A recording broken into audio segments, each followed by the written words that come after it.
നമസ്കാരം. ശബരിമല ക്ഷേത്രത്തിലെ ദ്വാരപാലക ശില്പങ്ങളിൽ പതിച്ച സ്വർണ്ണപ്പാളികൾ കൈകാര്യം ചെയ്തതുമായി ബന്ധപ്പെട്ട് നടന്നിരിക്കുന്ന ഗുരുതരമായിട്ടുള്ള ക്രമക്കേടുകളാണ് സംസ്ഥാനത്ത് ഇപ്പോൾ വലിയ വിവാദങ്ങൾക്കും നിയമപരമായിട്ടുള്ള നടപടികൾക്കും വഴിവെച്ചിരിക്കുന്നത്. 1998 വ്യവസായി വിജയ് മല്യ സ്പോൺസർ ചെയ്ത 40 വർഷത്തെ വാറണ്ടി ഉണ്ടായിരുന്ന തനി തങ്കം പൂശിയ പാളികളാണ് തിളക്കം കുറഞ്ഞുവെന്ന കാരണം പറഞ്ഞുകൊണ്ട് 2019 തുടർന്ന് 2025 നവീകരണത്തിനായിട്ട് അഴിച്ചു മാറ്റിയത്. എന്നാൽ സ്പെഷ്യൽ കമ്മീഷണറെയോ ഹൈക്കോടതിയെയോ ഔദ്യോഗികമായിട്ട് അറിയിക്കാതെയായിരുന്നു ഈ നടപടികൾ സ്വീകരിച്ചതെന്നത് സംഭവത്തിൻ്റെ വിശ്വാസ്യത ഇപ്പോൾ തകർത്തു. ഈ നവീകരണ പ്രവർത്തനങ്ങളുടെ മുഖ്യ പങ്കാളിയായിരുന്ന ഉണ്ണികൃഷ്ണൻ പോറ്റിയാണ് കേസിലെ ഒന്നാം പ്രതി. കൂടാതെ ഈ ക്ഷേത്രത്തിൽ നിന്നും പുറത്തെടുത്ത പാളികൾ ഔദ്യോഗിക നടപടിക്രമങ്ങൾ പാലിക്കാതെ ചെന്നൈയിൽ എത്തിച്ചതിന് ശേഷം ദേവസ്വം ഉദ്യോഗസ്ഥരുടെ സാന്നിധ്യമില്ലാതെ പ്രമുഖരുടെ വീടുകളിലും മറ്റു ക്ഷേത്രങ്ങളിലും പ്രദർശിപ്പിച്ചതും പൂജകൾ നടത്തിയതുമൊക്കെ തന്നെ നിയമലംഘനമായി തന്നെ ഇപ്പോൾ കണക്കാക്കപ്പെടുന്നു. കോടികൾ വാർഷിക വരുമാനമുള്ള കണിശമായ സുരക്ഷാ സംവിധാനങ്ങൾ നിലനിൽക്കുന്ന ഒരു ക്ഷേത്രത്തിൽ നടന്ന ഈ ക്രമക്കേട് ക്ഷേത്ര സ്വത്തുക്കളുടെ സംരക്ഷണത്തിൽ ദേവസ്വം ബോർഡിനുണ്ടായ വീഴ്ചയുടെ ആഴം വ്യക്തമാക്കുന്നു.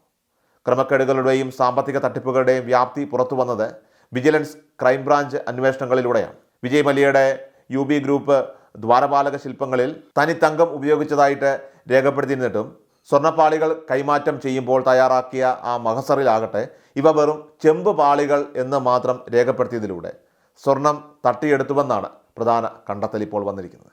പാളികൾ ചെന്നൈയിലേക്ക് കൊണ്ടുപോകുമ്പോൾ സന്നിധാനത്തെ രജിസ്റ്ററിൽ രേഖപ്പെടുത്തിയ തൂക്കത്തിൽ നിന്നും 4.5 കിലോഗ്രാമിലധികം കുറവ് വന്നതും ഈ ഗൂഢാലോചനയുടെ സൂചന നൽകുന്നതാണ്. നവീകരണത്തിനായി ഉപയോഗിച്ചതിന് ശേഷം ബാക്കി വന്ന സ്വർണം പോറ്റിയുടെ സഹായിക്ക് കൈമാറിയതായി ചെന്നൈയിലെ സ്ഥാപനം മൊഴി നൽകി. തനിക്ക് ലഭിച്ചത് ചെമ്പ് പാളികളാണെന്ന് പോറ്റി ഇപ്പോഴും വാദിക്കുമ്പോഴും വിജയ് മല്യ നൽകിയ തനി തങ്കത്തിൽ നിന്നും ഏകദേശം 1/2 കിലോഗ്രാം സ്വർണം കാണാതായത് ഉദ്യോഗസ്ഥരുടെ പിഴവായി മാത്രം കാണാനാവില്ല.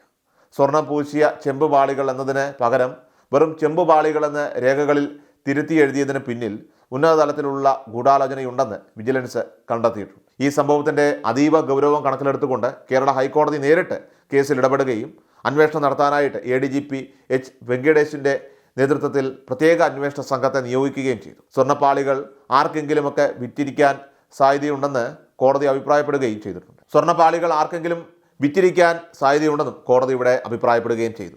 ക്രൈംബ്രാഞ്ച് ആകട്ടെ ഇതിനോടകം 2019 Thiruvithamkoor Devaswom board president A. Padmakumar ഉൾപ്പെടെയുള്ള മുൻ ഭരണസമിതി അംഗങ്ങളെയും അന്നത്തെ ഉദ്യോഗസ്ഥരെയും പ്രതി ചേർത്തുകൊണ്ട് കേസെടുത്തിട്ടുണ്ട്. ഇതിന് പുറമെയായിട്ട് സാമ്പത്തിക ക്രമക്കേടുകൾ അന്വേഷിക്കുന്നതിനായി മണി ലോണ്ടറിംഗ് തടയൽ നിയമപ്രകാരം എൻഫോഴ്സ്മെൻറ്റ് ഡയറക്ടറേറ്റും അന്വേഷണം ആരംഭിച്ചു കഴിഞ്ഞു. രാഷ്ട്രീയ പാർട്ടികൾ വിഷയം വിശ്വാസത്തിൻ്റെയും അഴിമതിയുടെയും ആയുധമാക്കി മാറ്റുമ്പോൾ ഇവിടെ ക്ഷേത്രകാര്യങ്ങളിൽ സർക്കാരോ മന്ത്രിമാരോ നേരിട്ട് ഇടപെടാറില്ലെന്നും അന്വേഷണം നടക്കട്ടെ എന്ന ഒറ്റ നിലപാടാണ് സർക്കാരും ഭരണകക്ഷിയായ CPM ഇപ്പോൾ സ്വീകരിച്ചിരിക്കുന്നത്. തെറ്റായ രേഖകൾ തയ്യാറാക്കാൻ കൂട്ടുനിന്ന അഡ്മിനിസ്ട്രേറ്റീവ് ഓഫീസറെ സസ്പെൻഡ് ചെയ്തതടക്കമുള്ള വകുപ്പുതല നടപടികളും ഇപ്പോൾ സ്വീകരിച്ചു കഴിഞ്ഞു. അയ്യപ്പ വിശ്വാസികളുടെ പ്രിയപ്പെട്ട ഇടമായ ശബരിമലയെ കേന്ദ്രീകരിച്ച് പ്രവർത്തിച്ച ഈ തട്ടിപ്പ് സംഘത്തിലെ ഒരു കണ്ണി മാത്രമാണ് ഉണ്ണികൃഷ്ണൻ പോറ്റിയെന്നും ക്ഷേത്ര സ്വത്തുക്കൾ സംരക്ഷിക്കാൻ ചുമതലപ്പെട്ടവർക്ക് ഇതിൽ പങ്കുണ്ടെന്നും വിലയിരുത്തപ്പെടുന്നു. ഈ സാഹചര്യത്തിൽ വിശ്വാസ്യത വീണ്ടെടുക്കുന്നതിനും സുതാര്യത ഉറപ്പാക്കുന്നതിനുമായി ദേവസ്വം ബോർഡ് ചില നിർണായക തീരുമാനങ്ങൾ കൈക്കൊണ്ടിട്ടുണ്ട്.